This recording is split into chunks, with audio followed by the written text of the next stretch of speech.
All right, well, I think we're probably ready to bring our guest up to the stage. Would Lawrence Krauss please join us?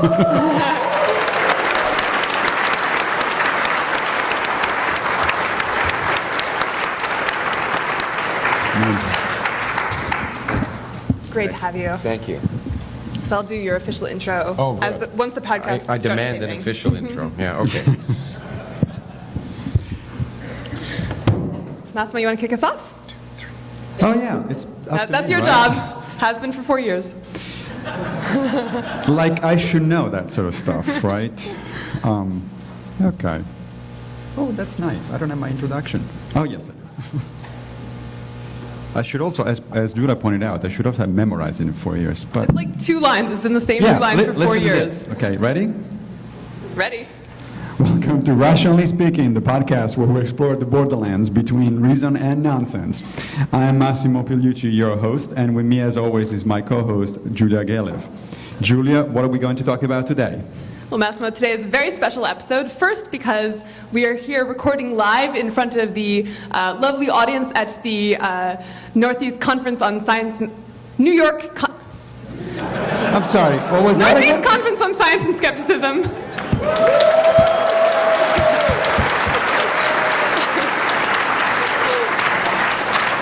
And secondly, because we have an amazing guest that we're very much looking forward to chatting with on the show today. Our guest is Lawrence Krauss, who is a theoretical physicist and cosmologist at Arizona State, as well as one of the biggest and arguably the best science communicators in the world, having authored such bestsellers as The Physics of Star Trek, and more recently, A Universe from Nothing.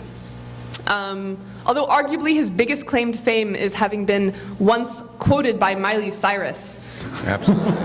For which reason alone he was a shoo-in for the Rationally Speaking podcast. It's true. I keep forgetting to put that in my CV, but I suppose I should. It should be at the top in, gold glitter letters, really. Lawrence, welcome to the show. It's so great to have you. It's great to be here. Thank you very much. Thank you. Thank you. Lawrence, the first question is going to be an obvious one. I heard that you and Captain Janeway these days go around promoting flat Earth. What the hell is that about? Actually, it's worse. We apparently promote not a flat Earth, but the fact that the Earth is the center of the universe. Oh, even better. That's a And they toss-up quoted- which one is worse. Well, actually, they got it wrong because really, I'm the center of the universe. Right. They didn't get it right. So. How did that happen? I mean, it's... Well, I didn't really know how it happened initially, but now I've put things together after the fact. There's a movie out which I'm not going to mention the name of because, as I've written, I think it's just this whole thing is wasting more oxygen than necessary on something that's ridiculous. But a movie appeared, which I think will go absolutely nowhere. But the producers have been getting a lot of press because I'm in it and some other people and the movie promotes the idea that the Earth is the center of the universe, that somehow we're special and everything revolves around us.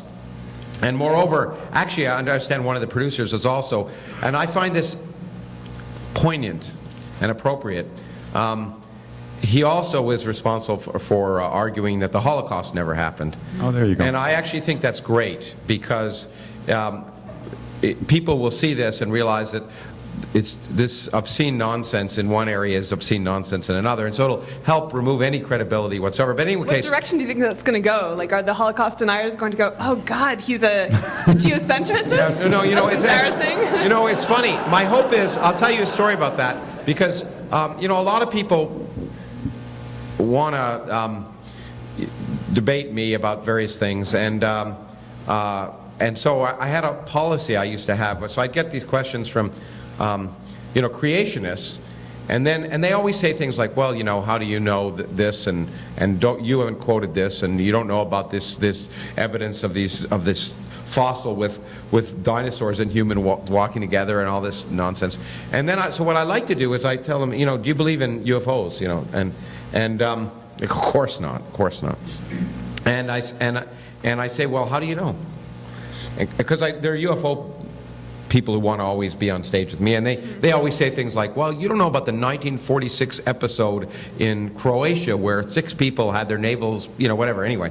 And Wait, I want to find out what happened to their navels. Yeah, well, I can't, it's a public, Oh, okay. I can't tell you. But It's anyway, a family show, right? Yeah, exactly. So anyway, what I love to do is I say, to these people who tell me that I need to know the details of their favorite creation story, I said, you believe in UFOs? And I say, no. And I say, well, you haven't followed this story in Croatia, blah, blah, blah.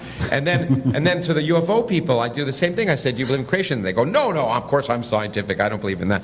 And then and it works wonderfully, because if you can show the one set of people that there's a bunch of nuts, it only once, however, I met a UFO creationist, and that was not. But anyway, in this case, I think what'll happen is, I hope, is it'll do just that. Though people who like to think that they're scientific, but of course they don't buy this aspect of science, but they think that's ridiculous, like the Holocaust really happened, and they'll say that's ridiculous. That they'll realize that anyone who promotes both is probably not credible. But anyway, I didn't finish the story. So what happened is they interviewed me. I thought they used footage of me. I'm on far too many things, and I thought that they just used footage of me from another interview that maybe they bought, and I'm very careful now about allowing rights for anything I say, just so you know, to go anywhere else. But you did sign the But release, apparently, so. they just came to interview me and misrepresented themselves, and of course they cut and paste, and apparently I come out. Promoting the Earth as the center of the universe, and it reminds me of my good friend and colleague Paul Davies, who's with me at Arizona State, was telling me he had a similar episode about some people came to interview him about artificial intelligence, and he said, it's not like rocks can think, and they edited it out and had him saying rocks can think. Anyway. Wow. Anyway, so you've got to be subject to that, and so, but it's also, Catherine Janeway, Kate Mulgrew, apparently narrates the whole stupid thing, and which surprised me.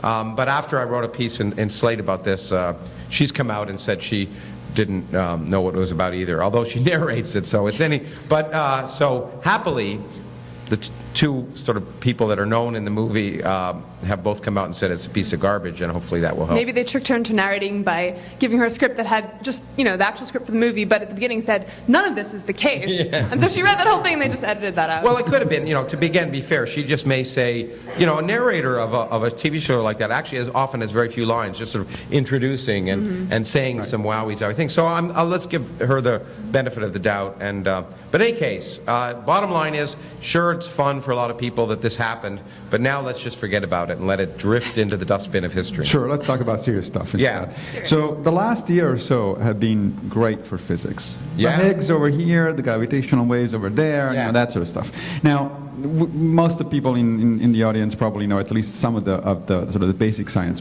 What I'd like to talk about with you is the big picture. What do you take out of these things and whatever else is going on right now in theoretical physics in terms of what do they tell us, big picture wise, about the world that we didn't know before? Is there anything shake up that is going on in the fundamental physics community and cosmology community? Yeah, well, I think actually they are the most surprising thing about all these developments is that they suggest that some of our ideas were right. It is, if you're a theoretical physicist working in your room at night or with your students, it is the weirdest thing. Not working and not with your students. Well, right? no, working in the room at night alone, or working during the day with my students. Let's make that clear. You don't edit it out.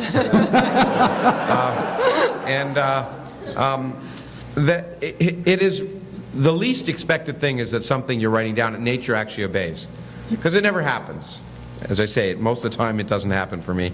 And it's really surprising when these ideas that have been developed that are in some sense very speculative, relatively wild extrapolations from what we know, actually correspond to nature. So the discovery of the Higgs, for example, is something I was sure the Higgs didn't exist. It was just too slippery an explanation.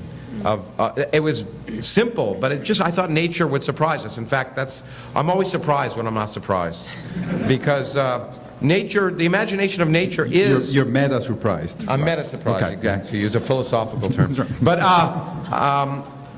It is, the imagination of nature is much greater than the imagination of human beings. And so that's why we have to keep looking outward and not inward. Nature keeps, if you locked theoretical physicists in a room and had them come up with a description of the world, it wouldn't correspond to it at all, because really, literally, the imagination of nature is so much greater. No one would have imagined, for example, that empty space has energy and the expansion of the universe is accelerating, but that's the case.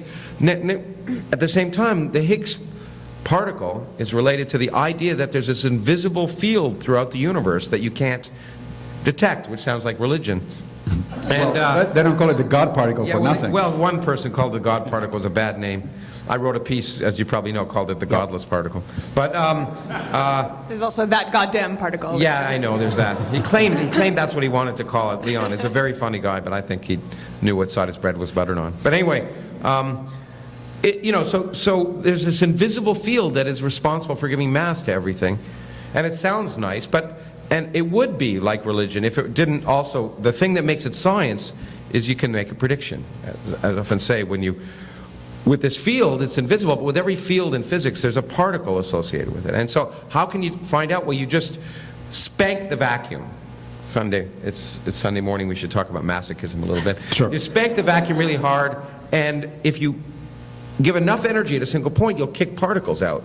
So there's a prediction. So we have to build a machine that can spank the vacuum, that can dump enough energy in a small enough region that will actually produce these particles associated with the Higgs field. And that's why we built the Large Hadron Collider. And amazingly, they're there. You spank the vacuum hard enough and those particles are there. And I just thought that the Higgs explanation of why all particles have mass was so simple. Yeah. Well, I mean, it was a central part of the greatest intellectual edifice that humans have ever created, in my opinion, the standard model of particle physics. But I wanted it to be wrong, because it's more interesting when things are wrong, and it means that there's new directions, and it was very bad. So but anyway, it's incredible that idea is correct. And the big picture, and I appreciate your question, because you ask, what do you take from that? Well, all of this is neat science, but it's a more interesting big picture. The thing I take from it is it reinforces that we are here as an accident, just a sideshow in the cosmos, an irrelevant sideshow that doesn't make any difference, just in case it wasn't clear to you. Yeah, I see all of doubt in the room, yeah. Because really, if it's the example I often use is like looking at the frost on a window. You see these beautiful patterns, and they're pointing in all sorts of different directions, and that's fine. But if you lived on one of those icicles, then one direction would look special to you, and you'd think it was very special. But we see that's just an accident of where the water froze. And in a sense, the Higgs field formed as the universe cooled down when the Higgs field froze, and it froze in a certain direction, if you wish, and it's an accident. If it froze in a different way, then the world would be quite different, and there was no way in which things were preordained to be like they are and for us to exist. We're a fortunate accident, and that's remarkable. And then the other great development is of a few weeks ago, which I mentioned yesterday at this meeting, is this incredible discovery of gravitational waves from the Big Bang, which allow us to look back to basically the earliest instant, a millionth of a trillionth of a trillionth of a trillionth of a second after the Big Bang. And what makes that exciting is it turns a lot of what people might have called metaphysics into physics. It allows us to probe things which otherwise would be real speculative about nature, and allows us to test them. And so looking back at the beginning of time will change everything, because it will allow us to test ideas that I never thought would be testable in my lifetime, including the possibility that there may be many universes. And at least it allows us to test it in a very clear, if indirect way. And I think that's fascinating, whenever you can take metaphysics and turn it into physics. Yeah, I have so many questions. I'll pick this one. Okay. So I was reading your answer to this year's EDGE question, and I really liked the question this year. It was, what scientific idea do you think is due for retirement? Like needs to be retired, basically. And there were a bunch of good answers, and yours was really interesting. There are some bad answers as well. I said interesting. There always are, yeah. But anyway, interesting we won't go encompasses there. both. So Lawrence, you said the idea that needs to be retired is that the laws of the universe were sort of predetermined. Preordained, yeah. Preordained, exactly. And you said, actually, I forget your exact wording, it was, something like, it seems much more likely, or like it might well be the case that the laws are the way they are by accident. And am I fairly quoting that? Yeah, I think so. Okay. I forget what You I write. forget what shows you appear on, you forget what you write. We can but ask the geocentrists if we're quoting. My confusion, though, was about... So I can understand the explanation that something was an accident in the sense that there wasn't any sort of very thoughtful or meaningful planning involved to sort of choose that particular configuration of dice. They were just rolled, and physics worked out such that the dice landed on those numbers or something. But my sort of curiosity as to why the laws of the universe are the way they are was not like, it wasn't that they held some sort of special configuration of values, and I wanted to know why that configuration of values in particular. I just want, like, how were any, it wouldn't matter to me what the values were. Whatever they were, I would want to know how they came about that way. Does that make sense? Of course it does. We want to know. That's why I became a physicist, and why many of my colleagues did. And Einstein put the question in a beautiful way, although he used the wrong word. He said what really interested him about the universe was whether God had any choice in the creation of the universe. And by God, of course, he didn't mean God. He meant, is there only one set of laws, and if you change one little thing, does everything fall apart? Can you only have one consistent reality that fits together? And I think most of us physicists in my generation, anyway, and before, grew up with the idea that, yeah, that's probably the case, and we want to understand why. I wanted to know why the universe had to be the way it is, and that's one of the reasons why I became a scientist. And so it's a fascinating question. And it's a little disappointing if there is no answer to that question, and namely, that the universe doesn't have to be the way it is.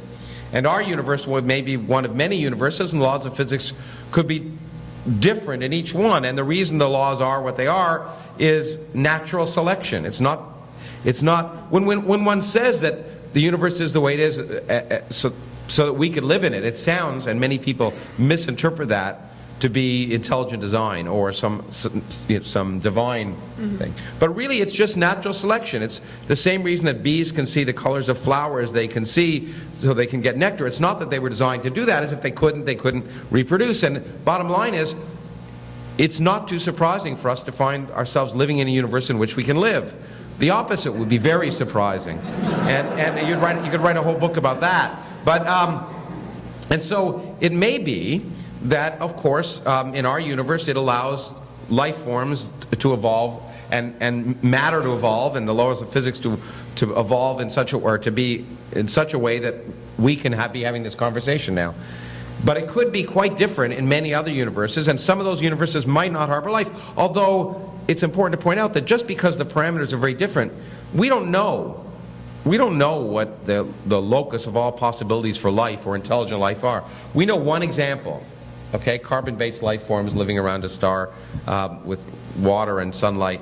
And so we look where the light is, literally, and we say, okay, that's an example. But it could be in other universes that are quite different life forms form.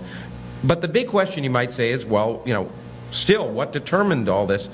The answer is, that's not a good question. Or might be. Let me say the answer might be. And there's two ways to think about it. One is that all possibilities might be, that it's just completely random, and every possible law that you could ever imagine arises. There are an infinite number of universes, an infinite number of possibilities, and then there's there's nothing that determines anything in some sense. Maybe there's a probability distribution, but not. So if everything can happen, it's the same as saying there's no rule. Right? So that's one possibility. Then my feeling of a need for some explanation sort of dissipates. Exactly. That is the case. That's right. It helps your need for an explanation. But the other possibility is that's equally likely, I think. Well, I don't know if it's equally likely, but it's equally plausible. And that is that there really is just one set of laws. Okay, one rule that you can have, and all universes have that. But the question is, what determines it is a bad question, because the word determine implies cause and effect.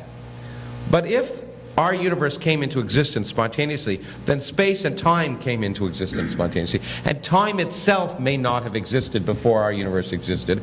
And clearly you have to have the concept of time to have causality. And so the question, what happened before, or what was the cause, may not be a good question. It's something that seems intuitively reasonable to us, but the whole thing about science that makes it so wonderful is it's taught us that our intuitive reason is suspect. We have to question ourselves. It's the meeting about skeptics. The hardest person to convince of anything is yourself. We always have to question what seems natural, what seems sensible. That's what we learn in science. And sensible questions, as my friend Richard Dawkins would say, common sense arose in the Pleistocene in Africa so you could avoid being eaten by lions, but not to understand quantum mechanics. And therefore, yeah, that wouldn't be useful against lions. No. Yeah, exactly. I mean, you could calculate the wave function as you're being eaten, but nevertheless, so therefore we have to realize that these things that on a human scale seem natural are really myopic. And I think that's the beauty of science, is making us uncomfortable, okay? And I've said that before, and I worry that it'll turn people off, but part of the job of science is to make us uncomfortable because it forces us to push our boundaries. And it does that by experiment, not by revelation or pure thought, but the experiments say, this is crazy, it seems crazy, and what we have to do is force our thinking to understand why it isn't crazy and why the universe doesn't behave like we want it to behave, because the universe doesn't give a damn what we want. Now, there's been another important development in theoretical physics recently that I want to bring to your attention. The most brilliant physicist of all time, at least according to himself. You talking me? No, No, I'm talking about Sheldon Cooper. Oh, Sheldon Cooper, of course. A lot of people mistake us. So Right, it's okay. right. He's a little taller, but anyway. So recently, as in last week, he actually abandoned string theory Last as a week field I of saw the research. episode. Right. And I know that you got your own little problems with string theory. So what's the... He listened to Was me. Sheldon right? Yeah, exactly. I've been on the set of Big Bang Theory. And Yeah, was Sheldon right? What do No, we make of actually, these I think things? Sheldon was wrong, and I'm sure he'll go back to what he's doing. But by wrong, I mean, look, string theory is the least successful great idea of the 20th century. But it is a good idea. It just hasn't performed as advertised or hoped. Now, I don't know if he's here, but I was talking to a physicist who was saying I was unfair yesterday when I was talking about string theory. You can't be unfair. But anyway, but you know, the mathematics of string theory has been quite useful in other areas of physics, but that's not why I think string theory was proposed, and that's not what it was claimed it could do. So string theory is a very interesting idea to try and resolve this key problem. Quantum mechanics and general relativity can't be put together into a consistent theory. And as I showed here yesterday, we now have much better evidence that general relativity has to be thought of as a quantum theory. We've shown it. So we need to resolve that problem, and string theory is based on a bunch of very good ideas, and it's very well motivated. I wrote a whole book about string theory called Hiding in the Mirror, and as I like to say, it was the only fair and balanced treatment of string theory in a non-Fox News sense. And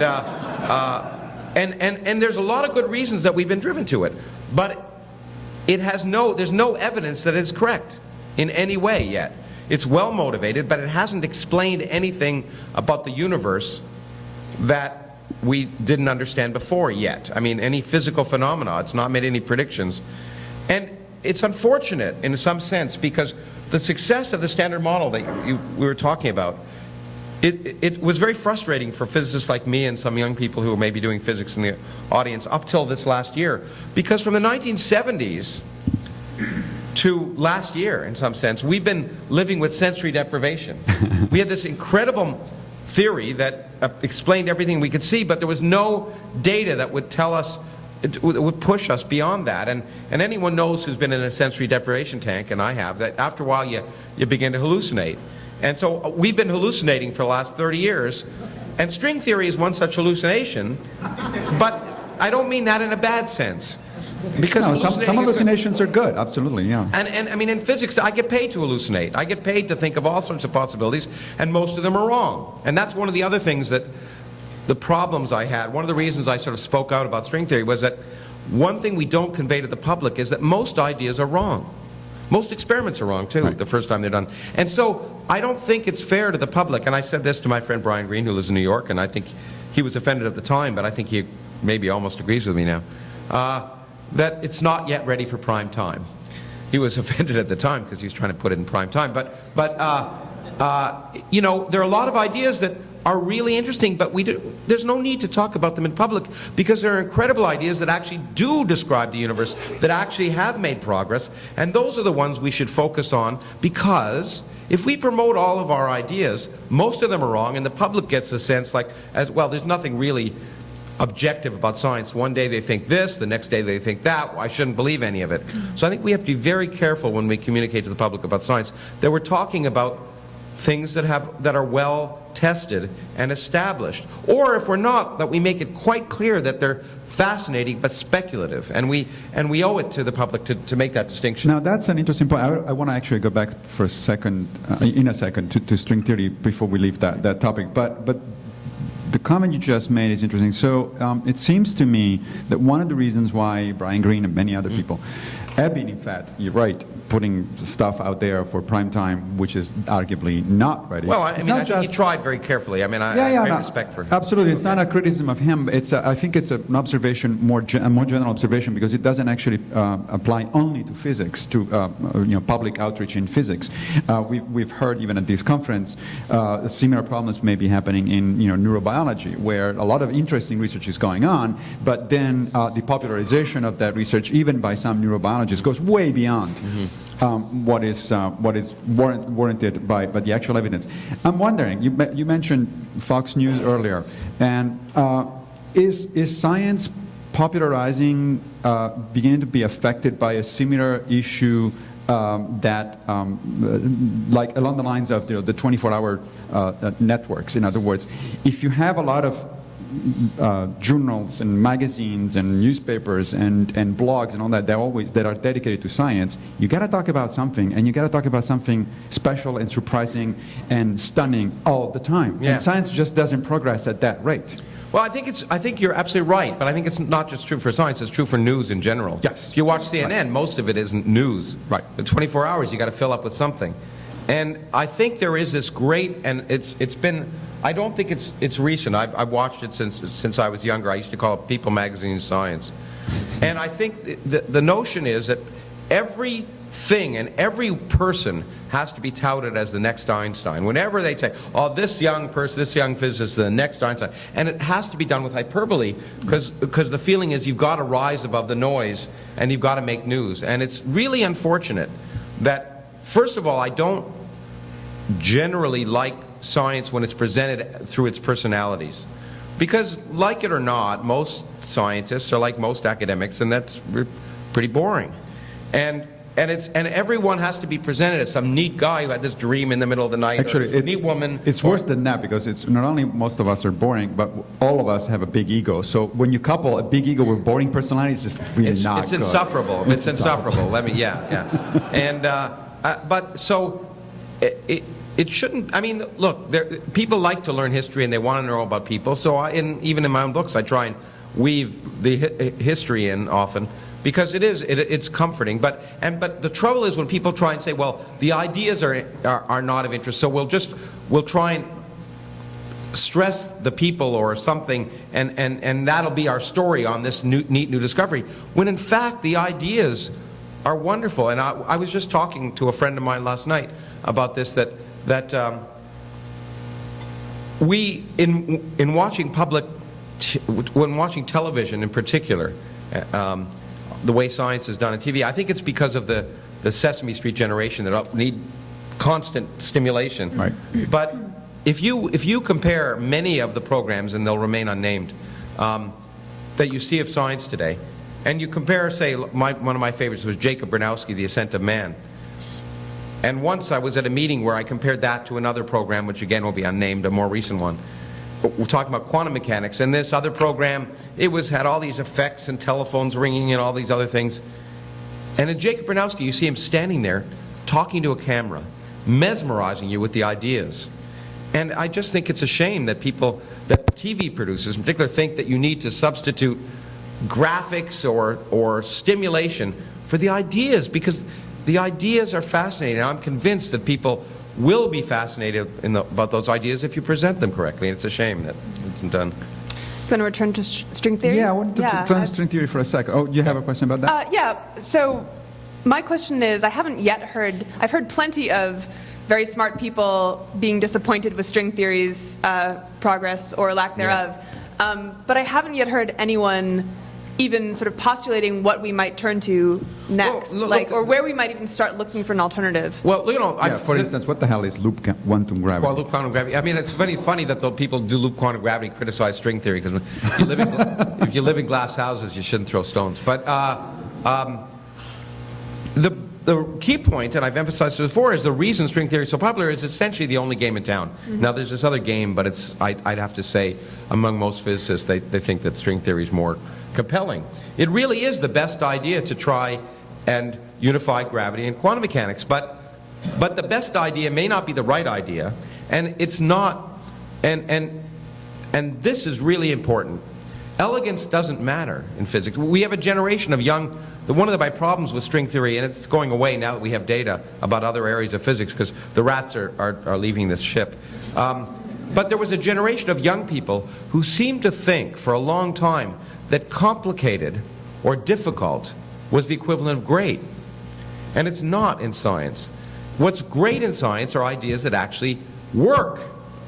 And it doesn't matter how, you can't substitute beautiful or elegant or complex mathematics as an excuse for important.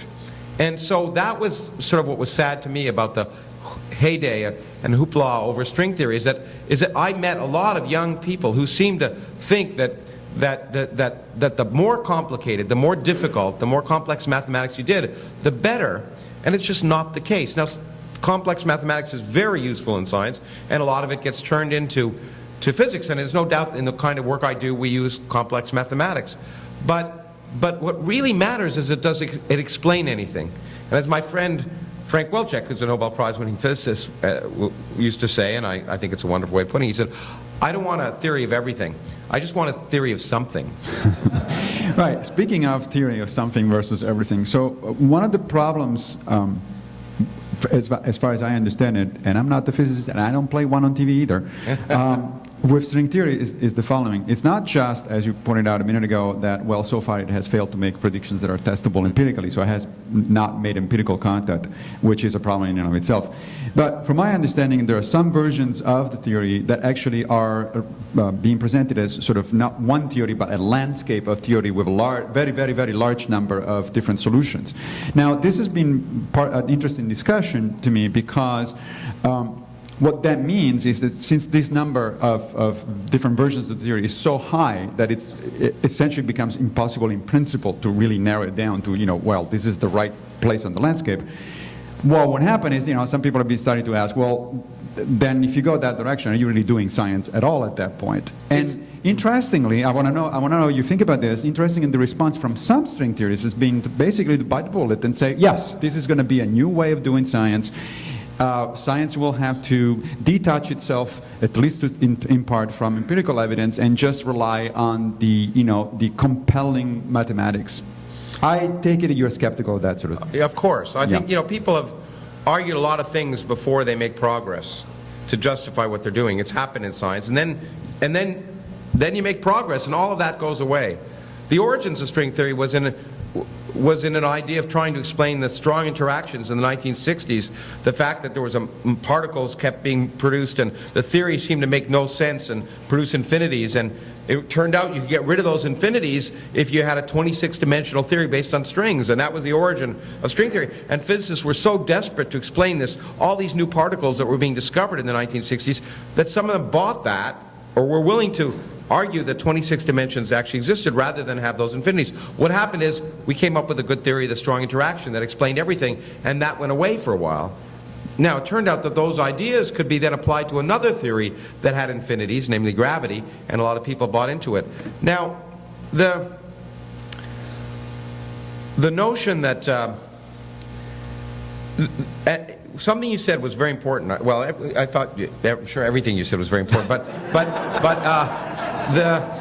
Of course. You use the word theory, and you use the word theory, and we shouldn't use the word theory. In fact, I've convinced Brian of this. It is an insult to evolution to call string theory theory. And it's really important because people get the impression that since the colloquial term for theory is very different than a scientific term, theory. That theories are just some ideas you have and it's fun to think about. But theory, of course, is the highest level you can attain in science. It's something that's been tested over and over again. Quantum theory, general theory of relativity. These are things that are, or evolution. These are things that have been tested over time and work effectively. String theory is none of that. Moreover, as we have excitingly discovered, it's not a bad thing. We discovered the theory, the model, the idea, the mathematics wasn't what we thought it was. It turns out strings may not even be important. They may be irrelevant. It turns out these things called membranes or membranes might be important. And so the ideas are evolving at a great rate. And so we don't even know what that quote-unquote theory is if it exists. So it's unfair. We shouldn't be calling that. We should string hypothesis. But strings may not even be relevant. So that's the first thing. Right. But the second thing, a very important point you stress is that and this was a great disappointment, I think, to many string theorists, because one of the ideas was that it would focus in on a single theory, a single model that, again, would be compelling and explain all the weird things about our universe, why there are three forces, et cetera, et cetera. And it looked early on like that might happen. That you might, in 11 dimensions, you might have a unique theory that really would produce a four-dimensional universe. Although, by the way, it was never part of string theory, and Richard Feynman used to complain about this. There was never a prediction for why our observable universe should be 4 dimensions and there should be 11 dimensions. There was never a natural way of saying suddenly 6 or 7 dimensions will compactify. And in fact, Feynman used to say that string theory didn't explain anything, it constantly makes excuses. And I think that was that's always been a problem. We don't have any reason, even if it's true, for why our universe should be big. But the hope was that this unique theory would explain our universe. And instead, now I think the consensus among most, but not all string theorists, because my friend David Gross, who's another Nobel Prize-winning physicist, who was also one of the people who pushed string theory and continues to, he actually thinks that much of this discussion about landscapes is misplaced and there really will be a unique theory.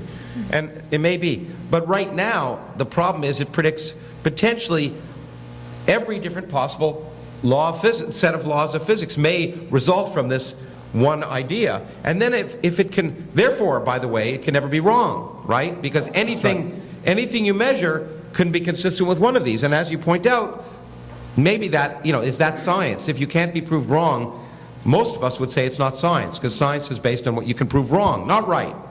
Another misconception. Science can only prove things wrong. It can't prove anything right. Okay, just prove if it agrees with the experiment, then the idea isn't ruled out, and it's like Sherlock Holmes. You keep getting rid of the stuff that doesn't work, and you hope what's left over has some element of truth. That's in it. very Popperian of you. Yes. Thank you. Yeah. Well, I was influenced by books I read as a youngster, but I've grown up. Yep. But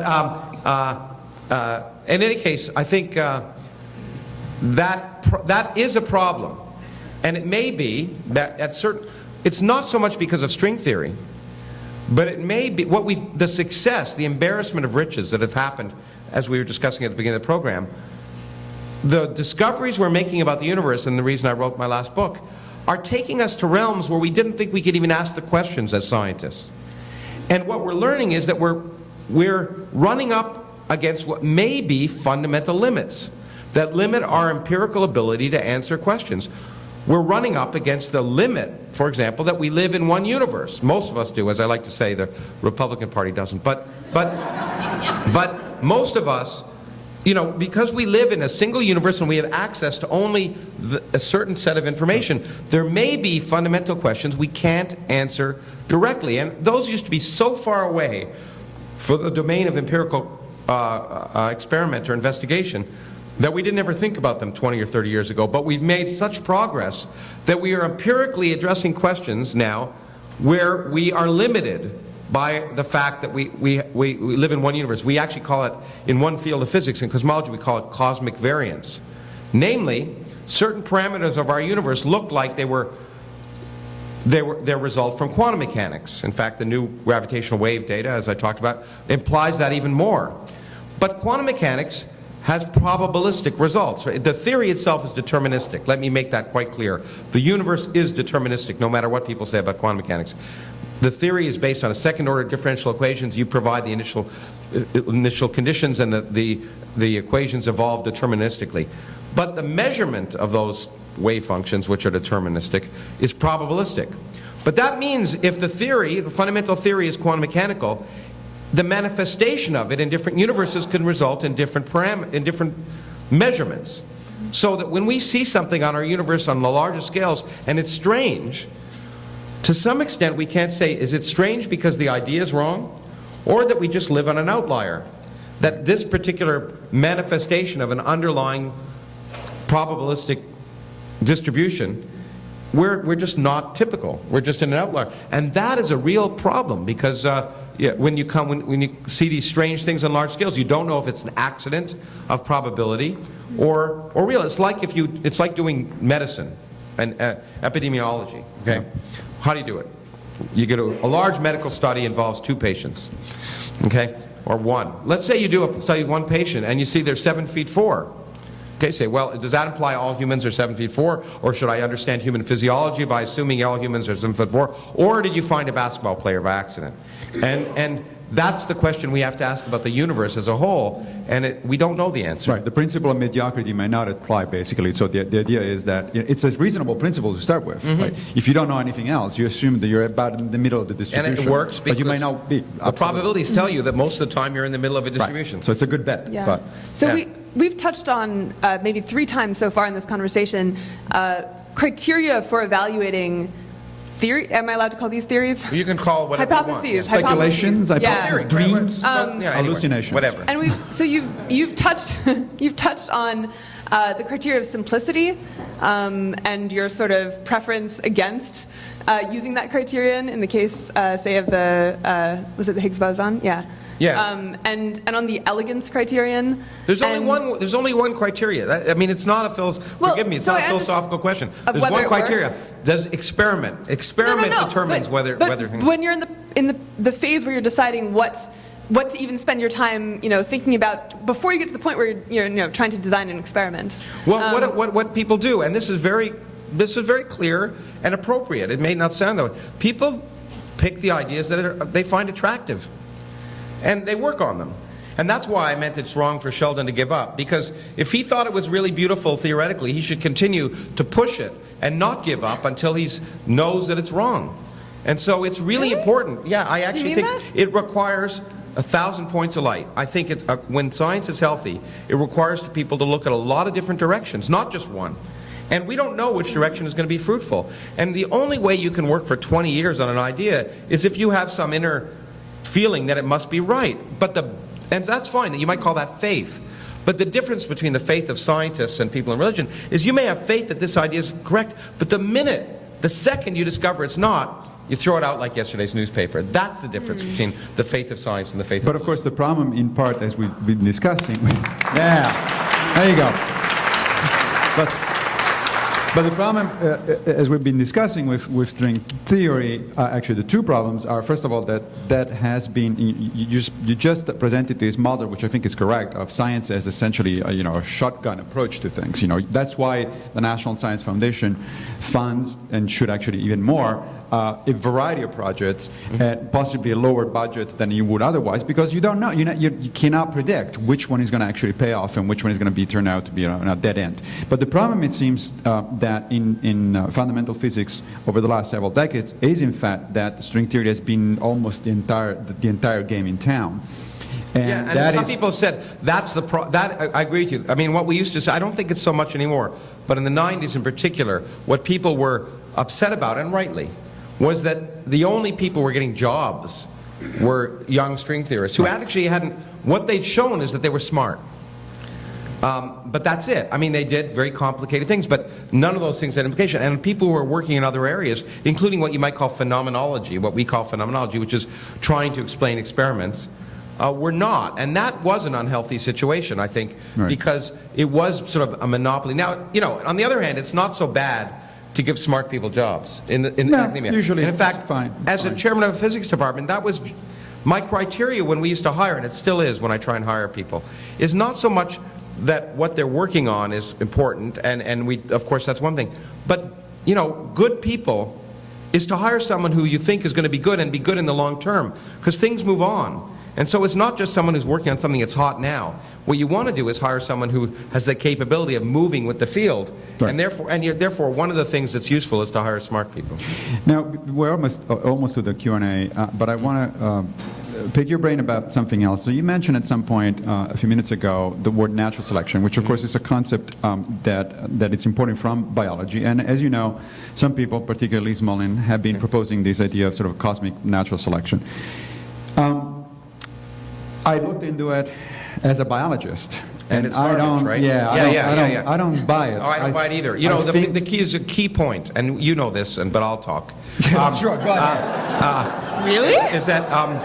No, I know we're in agreement here, but because one of the things about the thing about biology and natural selection as a precursor to evolution is it requires a distribution. Right. It requires replication, and with variation. Though natural selection is just one part of evolution. If you didn't have a distribution of genes in a population and replication, then natural selection would be it would act, but it wouldn't have the effect it has.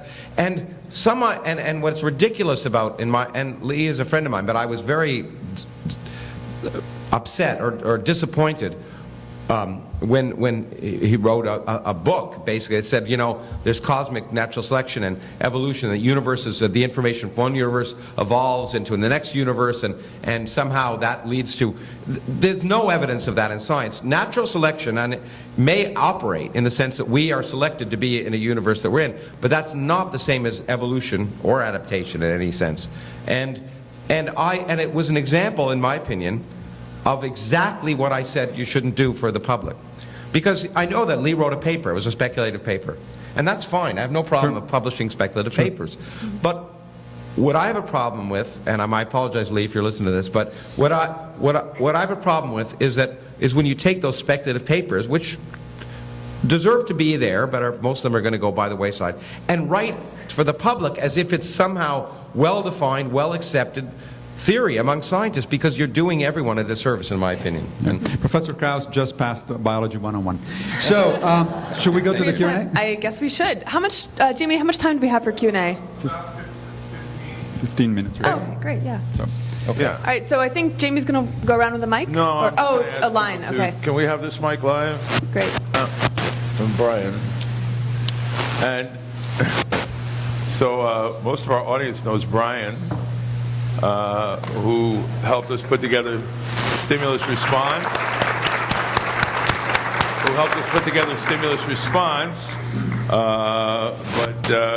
And we're going to have him lead off with a physics question. oh, good. All right. Is this right on? We can see you now. Great. Hi. So I'm a string theorist. Some of my best students are string theorists. I just wouldn't want my daughter to marry one. That's No, I told my wife the same thing. I just want to say, first of all, I agree with nearly everything you said about Well, that's string right, theory. of course. And yeah, and I think most of my colleagues, we're not the youngest generation of string theorists. Yeah. We're among them. Would agree that string theory is essentially a failure as any kind of predictive theory, and as well as so a far. unified But the game is not over yet. Right, but the question I wanted to ask you, and the point I wanted to make, is that the idea of string theory as a predictive theory and as a theory that is a theory of everything is what a tiny minority of string theorists use string theory for these days. So what I do and what most of my colleagues do is use string theory as a theoretical tool for understanding strongly coupled problems. The mathematics of string theory have been very useful, imported into other areas, in particular strongly interacting theories, and so there's been fascinating results. And so one can't deny that. But if you're as old as me, and I'm a lot older than you, yeah. that it's sort of ironic to see those very people who are touting this as potentially theory of everything saying, no, what's really useful as a tool in these other areas. It is, but it's a huge disappointment compared to the other thing. And I completely agree. But do you think it's fair to call it a failure? Even though it's had what I view as quite amazing accomplishments as a theoretical tool. So it's a theoretical tool that is not a failure. Okay, but as a model for understanding the world, in particular for understanding the four forces of nature and unifying gravity and quantum mechanics and predicting the fundamental parameters of the world. That's been a failure. And Yeah, that's what it was designed absolutely. for. And that, you know what's great about science is it's true about all of science. You never know where it's going to lead. So good ideas are useful in many, and string theory is an example.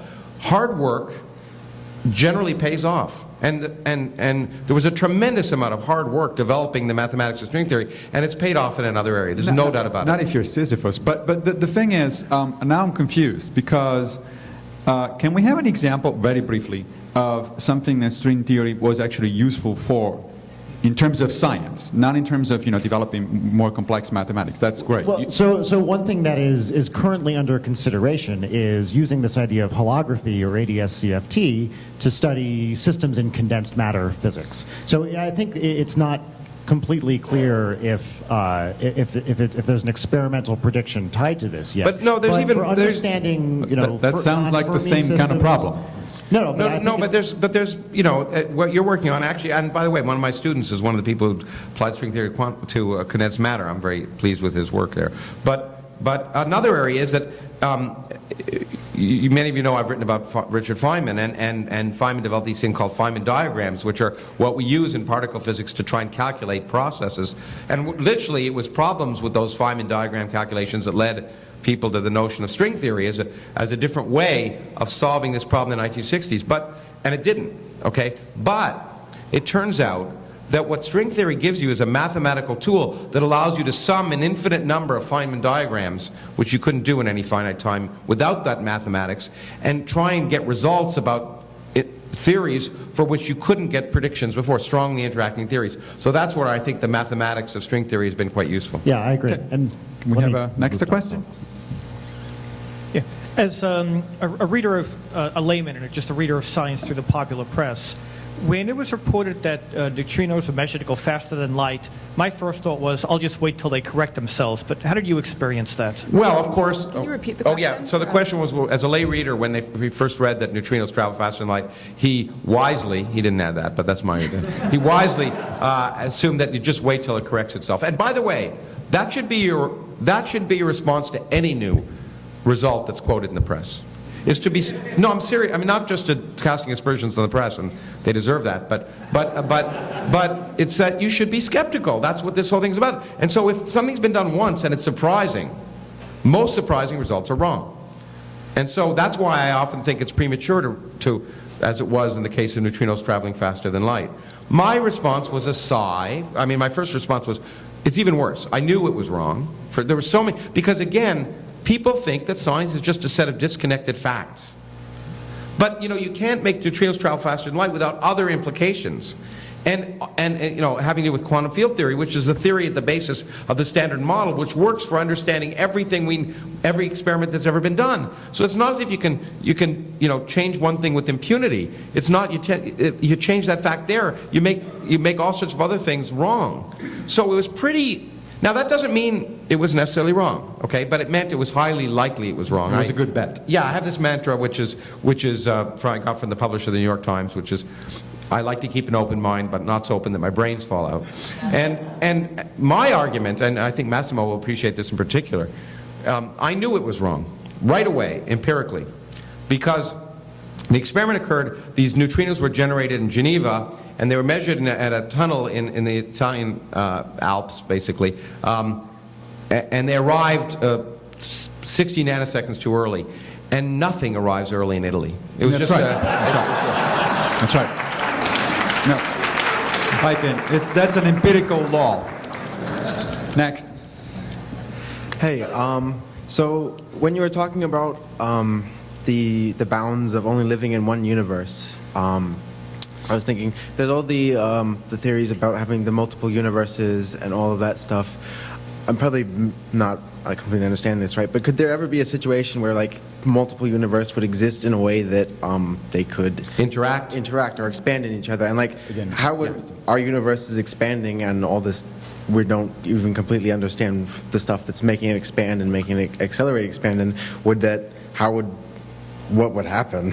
Yeah, if would that they meshed collide? together? Okay, so the question was, with all this talk about multiple universes, is there any way that they might actually interact or collide in a way that we would therefore know about them? And the answer is, in principle, yes. And there's some ideas that would allow that to be the case, and some string theory proposed explanations of dark energy, which are unlikely to be correct, have argued that there's some impacts of other so-called brains, that we live on this 4-dimensional brain, and there are other brains in an 11-dimensional thing. Spelled how? B-R-A-N-E. Just clarify. Okay, yeah. Not the stuff Yeah, with yeah. the neurons inside. Although they also have argued, it produces something called Boltzmann brains, which is an AIN. But anyway, we won't talk about that. But, you know, and so you can imagine, think of these planes that are somehow moving and vibrating in extra dimensions, then maybe they interact, okay? That's possible. Highly unlikely, but possible. But the most well-motivated versions of multiple universes suggest quite the opposite. And that is, and what people say, well, look, if the universe is expanding, what's it expanding into? The point is, it doesn't have to expand into anything. And the idea of inflation, which now has more justification because of these results of the last few weeks, tell us that, in fact, the way inflation works is that the universe gets stuck in this metastable state, and it starts to expand exponentially. And one region of it sort of falls out of that. It's like sort of a phase transition happens, and that creates a big bang in that region. That region experiences what our universe has experienced since inflation.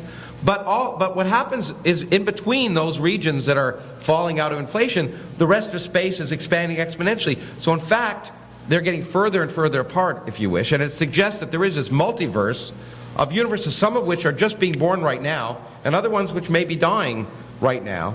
But if you wish, the space between them is expanding exponentially, and more space has nothing in it. Most of the multiverse has nothing but empty, exponentially expanding space, and there are these small pockets of universes, and in each universe, it turns out the laws of physics could be different. So in that case, although every individual universe, including our own, could expand exponentially once it's created, as ours are now, the region between them is getting further. And if I haven't confused you enough, let me say something remarkable about general relativity, because it's very non-intuitive. If you create a universe a bubble of a universe which from the inside is expanding exponentially, if you were looking at it from the outside, as Alan Guth I think first argued, it would look like it would collapse into a black hole. So it looks like it's getting smaller from the outside and it's getting bigger on the inside, and that's allowed in general relativity, and if you don't like it, well, tough. I'm not sure if this is turning into an episode of Fringe or Doctor Who, but anyway, Okay. next. Sure. So you said something earlier, and I think I understood you say that quantum effects are deterministic, right? Well, quantum theory, the quantum mechanics is deterministic. Okay. It's a deterministic theory. The measurements are not deterministic, they're probabilistic.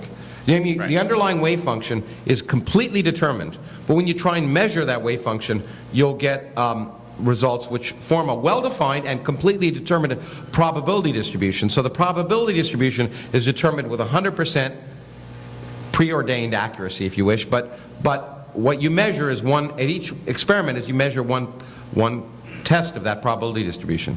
So if it's only when you measure it, you're saying it's probabilistic. Your measurements are probabilistic.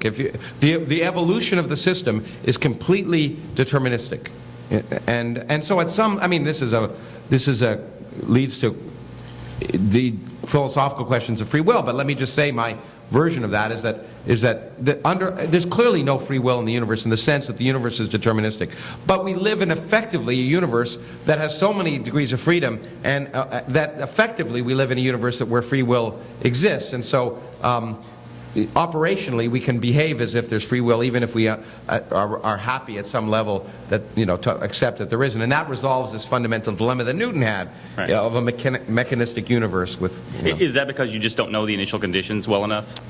It's not just that. There's so many variables interacting that even if you know the initial conditions, things quickly, if you want to say, become chaotic or become. For example, if I knew the initial conditions of all the atoms in this room, things would quickly become so out of hand that computationally I wouldn't know where they all were, even if they obeyed Newton's laws. Right. Because in fact, you can create great solace in this, is that in classical mechanics we can solve exactly a two-body problem. The minute you add a third body, things became chaotic, and you can't make predictions. That's it. All it takes is 3 bodies for free And will. anyone who knows, who's been involved with 3 bodies, knows that it's Yeah, very chaotic. exactly. Yeah, so you may do realize that we have a nice set of quotes that we can put together, and make you really look like And something. like I did with, and of course, I'll get back at you, so it doesn't matter. Hi, you may have just answered this, but is there anything random in the universe? In other words, can you get different effects from exactly the same causes? Yeah. Well, I mean, in a sense, it's not random. I mean, it's random in a well-defined way. Yeah. I mean, no. In fact, the universe. What's the most amazing? One of the things that's unheralded that should be really appreciated more is that everything we see arose from what you would argue is a completely Gaussian random distribution, namely our existence and the lumps that collapse to form galaxies and stars and people and aliens and everything else, according to inflation, resulted from quantum fluctuations in the early universe that get turned into classically observable effects. So in fact, the distribution of everything we see in the universe is a random realization of an underlying quantum mechanical distribution. And so, in a sense, we are just results of quantum fluctuations. Everything we see in the universe resulted from some random fluctuations in early time that got frozen in and got turned into classical observable. So in some sense, everything you see was random. Now, the distribution was determined, but which galaxy, which lump formed where, and where they occur and how they occur was in some sense random. But and again, another example that's much less exotic is radioactive decays. Okay? Particles, radioactive materials decay. We can predict on average how long a radioactive particle will survive. But each one, but predicting in general when they'll survive will not tell you when each one will decay. And they'll decay with some distribution. And you can say with great authority or expertise that after a certain amount of time, this fraction of the particles in a box will have decayed. But which particles will have decayed is not something you can say. You can't predict that at all. And by the way, just to turn that into something amusing or interesting, is that the most basic radioactive particle is the dominant particle in your body, the neutron. It makes up most of the particles in your body, and what most people don't realize is that neutrons are radioactive. They have an average half-life of 10 minutes. So neutrons, if I have a neutron here, it will live 10 minutes.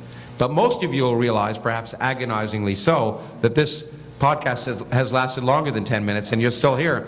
And what's amazing is another remarkable accident of nature is when you drop a neutron in a nucleus for reasons I won't go into, but it's pretty simple. It just loses a little bit of energy and gets a little bit lighter. It becomes stable.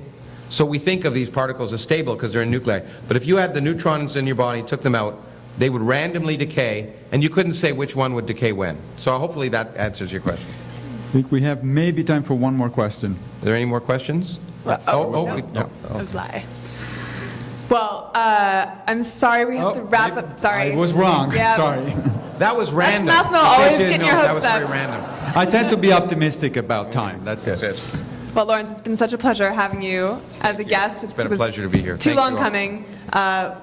Just wonderful, fantastic discussion. Thank you. Thank you. Thanks a lot. Thanks both of you. Thank you very much.